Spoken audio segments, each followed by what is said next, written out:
নমস্কাৰ মোৰ ভিডিঅ'লৈ আপোনালোকক স্বাগতম জনাইছোঁ। আজি মই ডক্টৰ জন মদিনাৰ দ্বাৰা লিখা কিতাপ ব্ৰেইন ৰুলছ নামৰ কিতাপখনৰ পৰা মগজুৰ 12টা নিয়মৰ বিষয়ে জানিবলৈ চেষ্টা কৰিম। এই কথাখিনি সকলোৱে জনা উচিত। আহকচোন আমি কিনো 12টা মগজুৰ নিয়মৰ বিষয়ে আছে আমি জনাৰ চেষ্টা কৰোঁ। আমি যদি সদায় ব্যায়াম কৰোঁ আমাৰ মগজু বহুত শক্তিশালী হয়। জন মেডিনাই দুজন ব্যক্তিৰ ওপৰত এই এক্সপেৰিমেণ্টটো কৰিছিল। যিজন এজন ডেইলি ব্যায়াম কৰা মানুহ আছিল আৰু আনজন ব্যায়াম নকৰা মানুহ আছিল। ব্যায়াম নকৰা মানুহজনতকৈ ব্যায়াম কৰা মানুহজনৰ ব্ৰেইনে বেছিকৈ কাম কৰিছিল। সময়ৰ লগত মানুহৰ মগজু সালসলনি হৈ থাকে। আদিম যুগৰ পৰা এতিয়ালৈকে মানুহৰ মগজুৱে সকলোতকৈ বেছি শক্তিশালী। সকলো মানুহৰ মগজুৰ শিৰাবোৰ একে নাথাকে। লাগিলে যমজ সন্তানে নহওক কিয় পৃথিৱীৰ সকলো মানুহৰ মগজুৰ শিৰাবোৰ বেলেগ বেলেগ হৈ থাকে। প্ৰায় সকলো মানুহৰে আপোনাৰ বেলেগ বেলেগ হৈ থাকে। মানুহৰ মগজুৱে অলাগতিয়াল বস্তুৰ প্ৰতি ধ্যান নিদিয়ে। মানুহৰ মগজুৱে এটা সময়ত এটা কামে কৰিব পাৰে, এটা বস্তুৰ প্ৰতিহে ধ্যান দিব পাৰে। আমাৰ মগজুত বহুতো মেমৰি প্ৰণালী থাকে। কথাবোৰ বুজি পোৱা, কথাবোৰ মনত ৰখা, কথাবোৰ পুনৰ মনত কৰা আৰু অলাগতিয়াল কথাবোৰ শেষ কৰা। আমাৰ মগজুত যদি কিবা এটা বস্তু মনত ৰাখিব হয় তাক বাৰে বাৰে আমি ৰিপিট কৰি থাকিব লাগিব। ৰিপিট নকৰিলে যিকোনো কথা বা বস্তুৰ মনত আমাৰ নাথাকিব। যদি আমি বাৰে বাৰে ৰিপিট কৰি থাকোঁ সেই বস্তুটো আমাৰ তেতিয়াহে মনত থাকিব।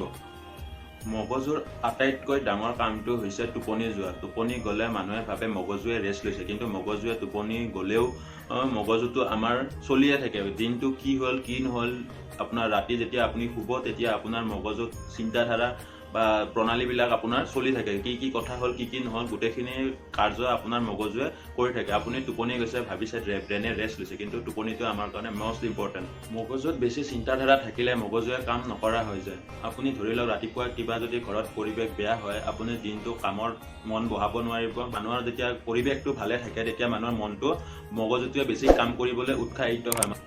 আমাৰ মগজুৰ বহুতো প্ৰক্ৰিয়া একে সময়তে কৰাৰ ক্ষমতা আছে।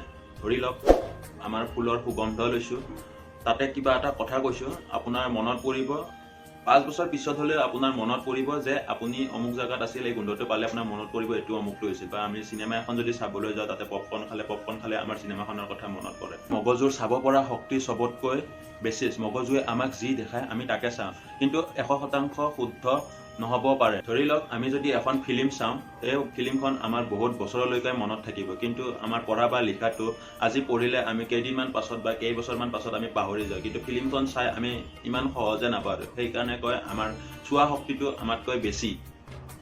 পুৰুষ আৰু মহিলাৰ মগজু বেলেগ বেলেগ হয়, ভাৱনাও বেলেগ বেলেগ হয়। মগজুৰ ভাৱনা প্ৰকৃতি আৰু প্ৰতিপালনৰ ওপৰত নিৰ্ভৰ কৰে। শিশু অৱস্থাত আমাৰ মগজু বহুত শক্তিশালী থাকে। আমাৰ এক্সপেৰিমেণ্ট কৰাৰ বহুত ইচ্ছা থাকে। কিবা এটা বস্তু যদি আমাক কিনি দিয়ে আমি ভাঙি তাৰ ভিতৰত কি আছে চোৱাৰ আগ্ৰহটো আমাৰ বেছি থাকে। কিন্তু যেতিয়া লাহে লাহে ডাঙৰ হৈ আহে তেতিয়া আমাৰ সেই আগ্ৰহটো কমি জনাৰ ইচ্ছা থাকে, কিন্তু তথাপিও আমাৰ তেতিয়াতকৈ কমি আহে। শিশু এজনে সদায় আপোনাকো সুধিছে চাগে এইটো বস্তু কি হয়, এইটোত কি আছে, কিহৰ কাৰণে হৈছে, সকলো কুৱেশ্যন কৰি থাকে, কিন্তু আমাৰ ডাঙৰে লাহে লাহে শিকাৰ আগ্ৰহটো আপোনাৰ কমি আহি থাকে।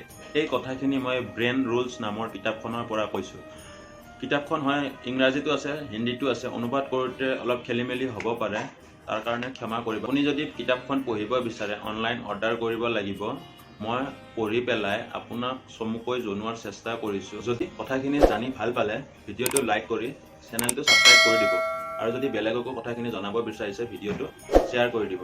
ভিডিঅ'টো এই সময়লৈকে চোৱাৰ বাবে ধন্যবাদ।